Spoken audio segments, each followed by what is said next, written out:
Okay, guess what, folks? We get 2 videos this week, just like we were doing back in the summer before we stopped doing these to make the St. Peter's 150 videos. And this week, we start with the first 6 chapters of the book of Revelation. That'll be this week and next week. And these are just such an important part of Scripture that are often overlooked or often misframed for God's people. And what I like to do is just get into them and get a sense of what they meant in the first century for their audience. We join John the Apostle. It's the same guy in John's gospel, the beloved disciple. And this is at the end of his life. He's in exile on the island of Patmos, which is just a barren rock out in the middle of the Adriatic Sea. And we join him in chapter 1 for the opening vision of Jesus. We see that Jesus is dressed as the high priest in the holy place of the temple.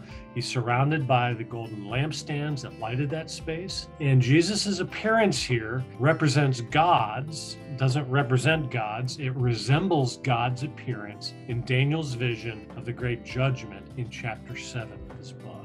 Jesus is portrayed here as the Son of Man who has ridden the cloud to the throne of God, where he has been made ruler of the kings of the earth. And Jesus instructs John in verse 19 to write letters to the 7 churches that are struggling profoundly. It's an existential struggle. They're struggling for the faith here in Asia Minor. He instructs John to write things that are and the things that will take place after this. Very important little formula because it encapsulates the entire book of Revelation. Now, if you're wondering when these things will take place, well, just look up in verses 1 through 3 of chapter 1. All right, look there because these make very clear for John's first century audience, the ones who were first reading the words of these prophecies. It gives them a time frame for the fulfillment of John's oracles and visions. All right, just look there and see the kind of language that he uses. And while you're taking a closer look at verses 1 through 3 there, turn to the end of the book, chapter 22, and check out how John tells his first century audience when they can expect these promises to be fulfilled, particularly chapter 22,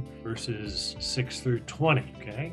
And once you've read those, you might be wondering, why is Tom stressing this point so strongly? And here's why. Because most of the teaching you hear these days on the Revelation assumes, it never proves, it just assumes that the book of Revelation is speaking of events that are in our future, not theirs, okay? So we read this book and we assume, most people tend to assume, that it is speaking of things that are still to be fulfilled, okay? But when you realize that John is writing to first century readers, you wonder, well, what did this mean to them?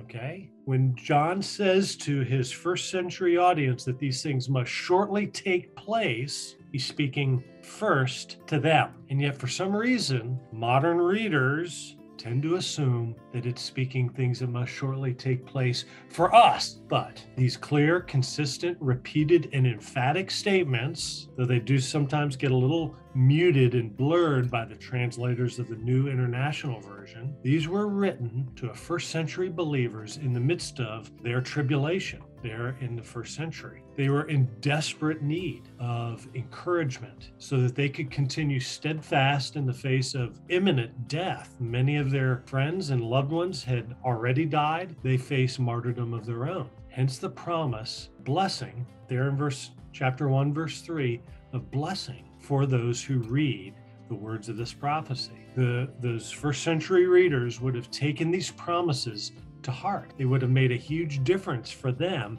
in their situation. And for Jesus to say to them, "Behold, I am coming quickly," for John to reinforce that by repeatedly saying the time is near, things that must shortly take place, all the while intending to wait another 2,000 years, it would have been a cruel joke for those first century believers. And the point I want to drive home here as we open the book of Revelation, chapter 1, is that the truth contained in the book of Revelation was vitally relevant for the people who read these for the first time in the first century. And as with all scripture, you and I need to read, as modern believers, we need to read the Revelation through the eyes of those first century believers who wrote the book of Revelation, for those first century believers who first read it, okay? The original audience who are struggling to make sense of the claim that Jesus is Lord. I mean, so how in the Roman Empire that is grinding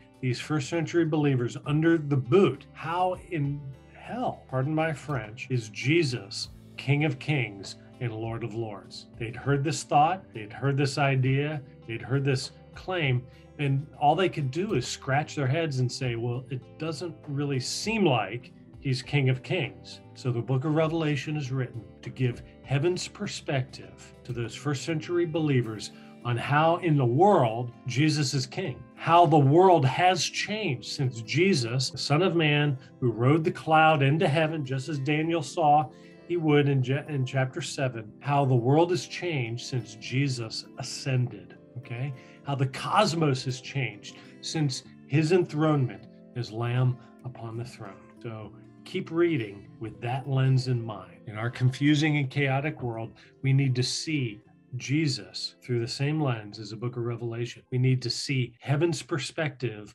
on the world as we struggle to live out our faith in a chaotic and confusing time. Read on, my dear friends. See you on Sunday.